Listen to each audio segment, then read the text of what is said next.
The giant was solid as a rock. The pilot said that while he was standing there talking to these soldiers, he was hitting the top of the tarp with his hand. Of course, he's in a state of like shock, Yeah, yeah. trying to process this gigantic humanoid under this tarp.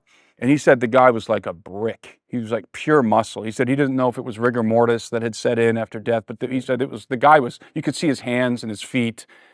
He was very muscular, very large and muscular.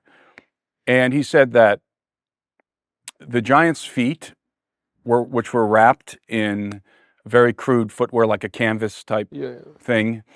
The giant's feet and hands had 6 digits instead of 5. Okay. So it's 6 fingers and 6 toes on each hand and foot.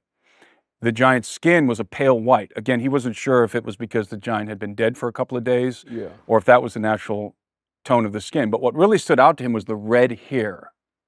The giant had red or auburn hair. Huh. And again, there was a very pungent odor coming off of this thing.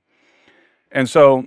Was the giant clothed, or did you hear? He could only see his hands and feet and the top of his head. So he saw the forehead and the hair and the hands and feet hanging out. Remember, this is a 9-foot pellet. Yeah. He's in the fetal position.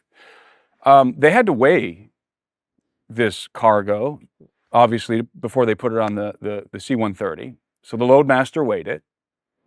It was 1,500 pounds. Now, that's including the pallet. Subtracting the pallet, this dude weighed 1,100 pounds. So we're talking about a 12-foot guy that weighs 1,100 pounds. Yeah, that's probably even a greater proportion of muscle than I have. And I always Slightly pride more. myself. Yes. Yeah.